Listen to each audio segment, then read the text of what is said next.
어버이 주일을 또 어린이 주일을 하나의 묶을 만한 날짜의 가운데에 껴서 성경을 찾는데도 애먹었고요.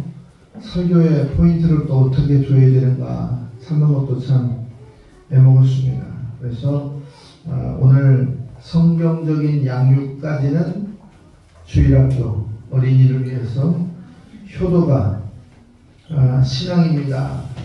어버이 주일의 주제로 이렇게 두 가지로 나눠봤습니다. 한 20년 전인가요? 그때 항상 그 코미디 해학 이런 내용 중에 이런 얘기가 있었어요. 목욕탕 시리즈. 뜨거운 물에 먼저 들어갔던 아버지가 아우 시원해 아들아 들어와라 그랬더니 아들이 못 모르고 들어왔다가 뭐라 그랬어요? 그 당시 다 기억할 텐데 세상에 믿을 놈 하나도 없네. 그리고 확 깨어났다고 그러잖아요. 그래서 또 몇 년이 지나서 아버지와 아들이 다시 목욕탕에 들어갔어요. 야 시원하다 다시 돌아와라 그랬더니 또 아들이 또 들어갔다가 탁 튀어나오면서 얘기했어요. 그놈은 아직도 그 벌을 못 고치려네. 그러면서 부모와 자식과의 관계를 해악의 관점에서 반영했어요. 부모와 자식의 관계라고 볼 수 있는 단어는 상상할 수도 없는 이야기였습니다. 일그러진 부모와 자식의 관계를 비아냥거리는 듯한 이야기일 수도 있습니다. 오늘 우리의 가정과 또 공동체가 이러한 목욕탕 시리즈에서 자유로울 만큼 우리가 회복되어져 있는가라는 거예요. 현대인의 삶 가운데서 죄라고 할 만큼 잘못된 것들을 몇 가지 지적한다면 첫 번째가 공부하지 않는 것. 요즘에 인터넷 G채팅 GTP 채팅가 해가지고 하고 네이버 구글 이러한 이제 다양한 컨텐츠를 통해서 검색하면 금방 정보가 수집되는 세상 가운데 살고 있어요. 그러니까 사람들이 땀 흘리고 수고하면서 지혜를 얻으려고 하는 공부에 집착하지 않는다라는 거예요. 또 두 번째는 뭐냐면 그렇게 쉽게 정보를 취하다 보니까 아는 것은 많은데 실천하기는 부족하다라는 거예요. 아는 만큼 사람들이 살지 않는다라는 거예요. 그래서 왜 아는데 그것을 실천하지 못하느냐라고 이야기하면 인간은 약하다. 부득이 그럴 수밖에 없었다라고 하는 자기 변명을 일삼는다라는 거예요. 또 세 번째는 뭐냐면 가르치지 못하는 것이 죄다라는 거예요. 상식이든 교양이든 특별히 신앙은 더욱이 말할 것도 없습니다. 그런데 자녀들에게 가르치거나 이웃에게 가르칠 때 이 가르침이 우리에게는 끊겨 있다라는 것을 볼 수가 있습니다. 오늘 남은 물론이거니와 내 자식에게도 가르치지 못하는 이 세상 풍조 속에서 기독교의 신앙을 가진 저와 여러분이 어떻게 가르치고 어떻게 살아갈 것인가를 고민하는 시간이 되었으면 좋겠습니다. 그래서 오늘 어린이 주일, 어버이 주일 각 한 개의 주제를 가지고 우리가 어떻게 가르쳐야 될 것인가 그리고 어떻게 효도해야 될 것인가를 두 가지의 주제로 나눠봤습니다. 첫 번째는 양육입니다. 성경적인 양육은 무엇인가? 오늘 본문 4절에 보니까 오직 주의 훈계와 교훈과 훈계로 양육하라. 이 짧은 한마디의 말을 선택하고 있지만 우리에게 무엇을 어떻게라고 하는 질문을 던져주고 있습니다. 무엇을 가르치라고 하느냐? 주님의 교훈을 가르쳐라. 어떻게 가르치느냐? 훈계함으로 가르쳐라 라는 거예요. 그리고 더 중요한 것이 있어요. 가르치는 것에 주의 교훈과 훈계로 가르치되 반드시 양육하라 라고 성경은 지목하고 있습니다. 가르친다라고 하는 것은 그 뜻과 지식을 전달하고 나면 그것이 종결되는 거예요. 그런데 양육하라고 하는 말은 그 배움과 배움의 학습의 삶을 어떻게 적용해 가느냐까지를 점검하고 지도하는 것이다 라는 거예요. 그러니까 이 성경의 관점에서 보면 자녀들을 가르치는 것에서 끝나가는 것이 아니라 양육하는 것이 부모의 책임이다. 신앙의 선배들의 책임이다 라는 거예요. 어떻게 살 것인가, 어떻게 살아가는 것인가 라고 하는 전인적인 분야까지도 차분하게 가르쳐야 되는 거예요. 그러니까 이 교회에서 더 광역적인 의미에서 기독교에서 가르친다라고 하는 이야기는 양육의 의미가 있다라는 거예요. 책임질 수 있느냐 없느냐 이것이 중요한 것이 아니고 그 교육이 어느 정도가 있느냐 끝을 바라보는 그 관점에서 양육의 진정성을 찾아가서 우리가 가야 된다. 이 양육이라고 하는 단어를 보니까 주님과 훈련하고 주님의 훈련한 대로 훈계하는 것이 양육이다. 이렇게 서번역에서는 세번역에서는 소개하고 있습니다. 우리의 인격, 우리의 경험, 우리의 지식으로 얼만큼 우리가 자녀들에게 믿음의 세대들에게 가르칠 수 있겠습니까? 금방 끝나버리는 거예요. 그런데 하나님의 말씀으로 가르치고 그것을 양육한다라고 하는 것은 중요한 의미가 있습니다. 이 부모라고 하는 이 존재는 누구나 사랑하는 마음을 가지고 내 자식을 잘 살피고 가르치고 있고 싶지만 한계점이 있다는 거예요. 그래서 성경은 가르치는 데까지는 너희의 책임이고 잘하게 하시는 관계는 하나님의 책임으로 이렇게 정의를 내리고 있어요. 우리가 가르친다라고 하는 것, 이것은 어느 영역이냐? 먹이는 일의 영역이다라는 거예요. 먹이는 일, 생명을 연장시키고 이끌어가는 일.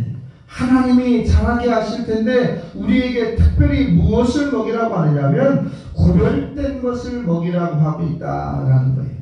한 인간이 온전히 인격이 형성될 수 있도록 먹이라는 것, 한 인간이 건강한 사회 공동체로 자랄 수 있도록 먹이는 것, 그리고 하나님을 깨닫고 인정하고 수용할 수 있는 신앙의 길을 안내하는 것, 그것이 부모된 자의 책임이다라는 거예요. 그러면 그를 자라게 하시는 분은 하나님이시다라는 거예요. 그럼 우리는 무엇을 먹게 할 것인가? 오늘 에베소 4장의 본문의 말씀을 보니까 무엇을 먹이라고 하냐면 하나님의 교훈, 주의 교훈을 먹게 하라, 이렇게 소개하고 있습니다.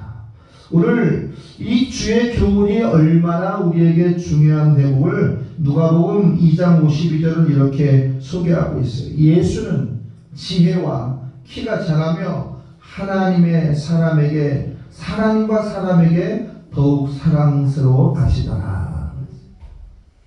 예수님은 내 지식과 내 지혜와 내 배움, 내 경험에서 나오는 방법으로 자란 것이 아니라 성경의 말씀의 근거로 하나님과 함께 사람을 사랑하면서 자라나셨다라는 거예요.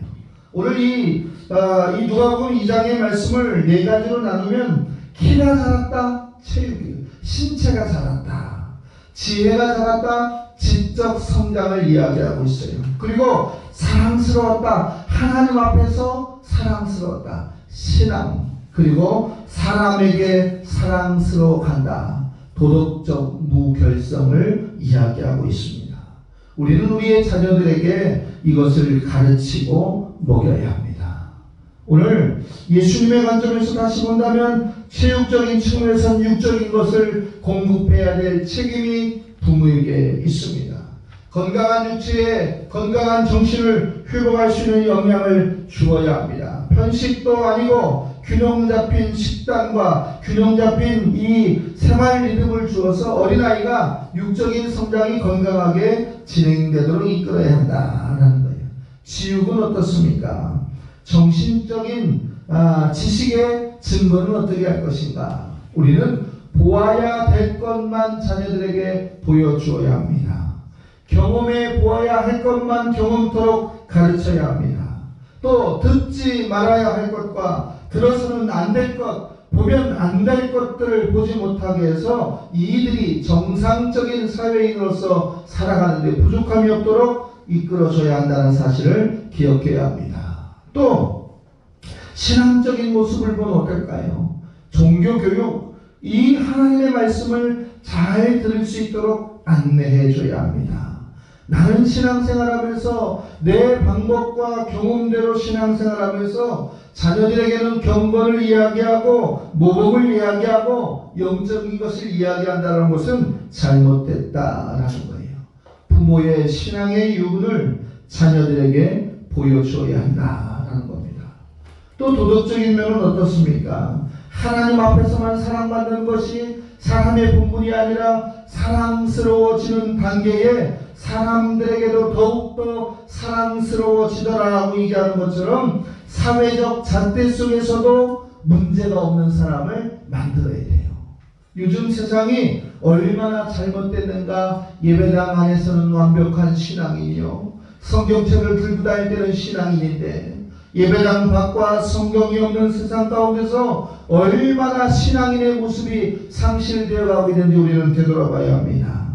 예를 들면 간혹적으로 우리가 부모 입장에서, 교회 공동체 입장에서 보면 신앙은 괜찮은 것 같은데 인격이 안 돼 있다. 이건 누구의 책임입니까? 교회의 책임이요, 부모의 책임입니다.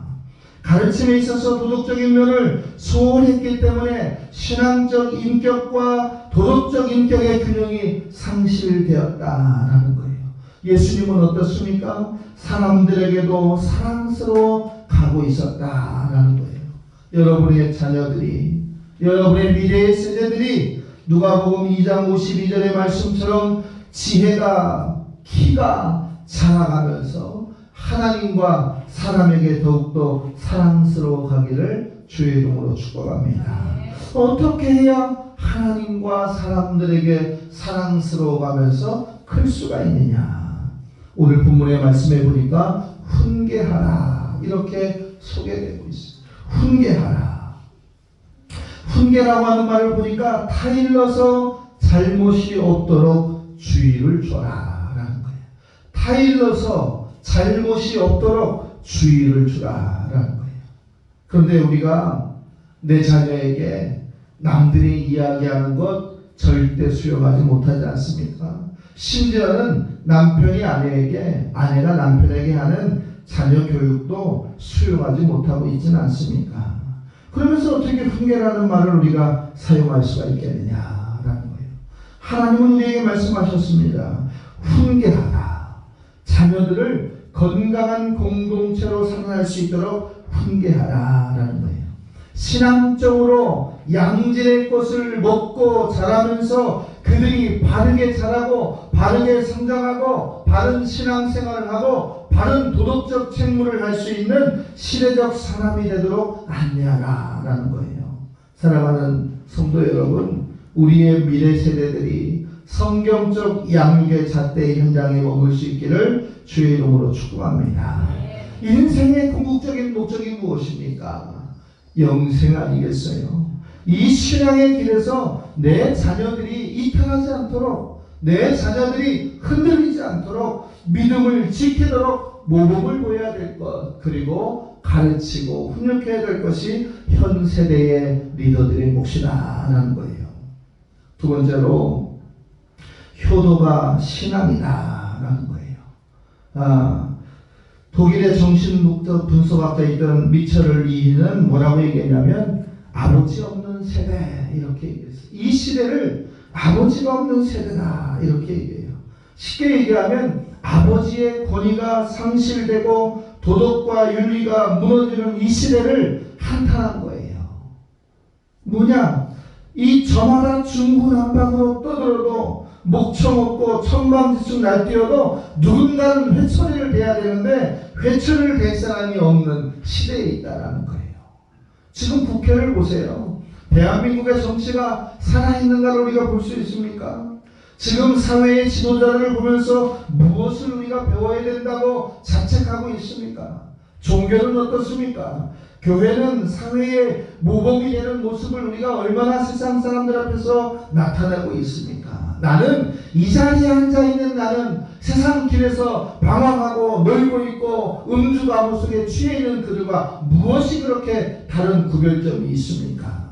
회초리를 받아들일 수 있는 마음의 준비와 그리고 그 회초리를 받아들이지 않는 이제 자기 중심적 신앙이 오늘 우리의 시대, 심리학자가 이것을 아버지가 없는 시대다라고 이야기하고 있어요. 즉 부성이 없는 거예요. 이 부성이 없으니까 어떻게 돼요? 인생들이 자기 멋대로 살아간다. 그러다 보니까 인생의 목표가 흔들려지고 가치관이 흔들려지고 사회적인 도덕이 결여되는 거예요. 최근에 우리가 SNS를 보면서 한국 사회를 진단해 보세요. 블랙박스라든지 CCTV라든지 유튜브를 통해서 나오는 청소년들 장면들의 행위를 한번 보세요. 불과 10년, 20년, 30년 전에 우리가 생각하지도 못했던 사회 현상들이 지금 나타나고 있어요. 이 사회도 아버지가 없는 사회가 되어버렸다라는 거예요. 그 아버지가 없는 세상 가운데서 누가 아버지의 역할을 해야 될 것인가? 건강한 그리스도인들이 하나님의 말씀을 온전히 실천하는 저와 여러분이 그 회초리의 중심에 서 있어야 된다는 사실을 기억하시기를 주의 이름으로 부탁을 드립니다. 우리 살아가면서 얼마나 많은 선택을 합니까? 과일 가게에 가서 좋은 과일을 선택하고 옷가게에서 좋은 옷을 선택하고 또 이제 많은 쇼핑몰에 가서 얼마나 많은 것들을 내가 원하는 방식대로 골라서 사용하고 있습니까?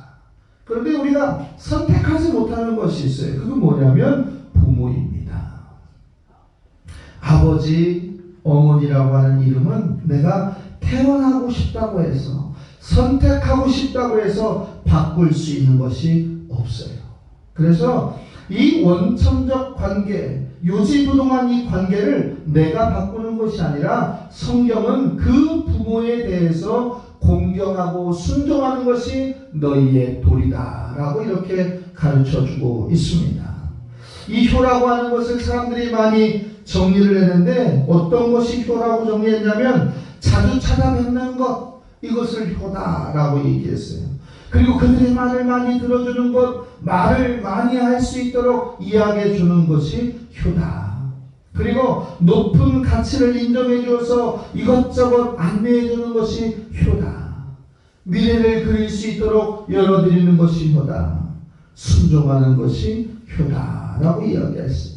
성경은 뭐라고 얘기하고 있습니까? 부모에 대해서 행할 바를 알려주고 있습니다.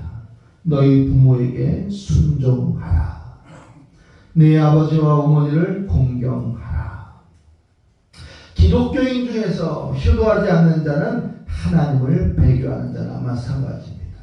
성경은 보이지 않는 하나님을 사랑하는 자들이 보이는 육신의 부모에게 효도하지 않는 것에 대해서 책망하고 질책하고 있습니다. 효도가 그만큼 의미가 있는 것은 순종과 공경의 의미가 함께 있기 때문에 그렇습니다. 공경한다라고 하는 것은 사랑한다라는 거예요. 존경한다라는 것은 이것을 공경을 포함하는 모든 것이 되고 있습니다. 과거의 구약시대에는 자식들이 하나님 앞에서 효도를 행하지 않을 때 출애굽기 21장 17절의 말씀에 보니까 자기의 아버지나 어머니를 저주하는 자는 반드시 죽일지니라 이렇게 소개하고 있습니다. 신명기 21장 18절에 보니까 그의 아버지의 말이나 어머니의 말에 순종하지 아니하고 부모가 징계하여도 순종하지 아니하거든 성읍의 모든 사람들이 그를 돌로 쳐서 죽일지니라 이렇게 얘기하고 있어요. 그러니까 이 구약 시대만 보더라도 불효에 대해서 잣대는 냉정했고 반드시 심판할 수 있을 정도로 하나님의 의지는 단호했습니다. 사랑하는 성도 여러분, 성경에서 이야기하는 순종이라는 의미는 성종적 순종이에요. 뭐냐면 조건 없이 따르라는 거예요. 하나님은 내 이웃을 사랑하는 기준에 부모를 포함시켜 놓았습니다. 그러니까 이를 달지 않고 순종하고 따라가는 것이 복되다라고 했어요. 오늘 말씀에도 보니까 자녀들아 주 안에서 너희 부모에게 순종하라 이것이 옳으니라. 내 아버지와 내 어머니를 공경하라 이것이 약속이 있는 첫 계명이니라. 부모에게 순종하는 그리스도인 되기를 주의 이름으로 축복합니다. 순종함으로 지혜를 얻고 공경함으로 영광을 얻고 순종하고 공경함으로 권세를 받는다라고 하는 것이 성경의 축복입니다. 반드시 여러분의 자녀들도 그와 같이 여러분이 부모에게 행하였던 모습대로 그대로 행할 것입니다. 또 어린이들을 위해서 말씀을 정리합니다.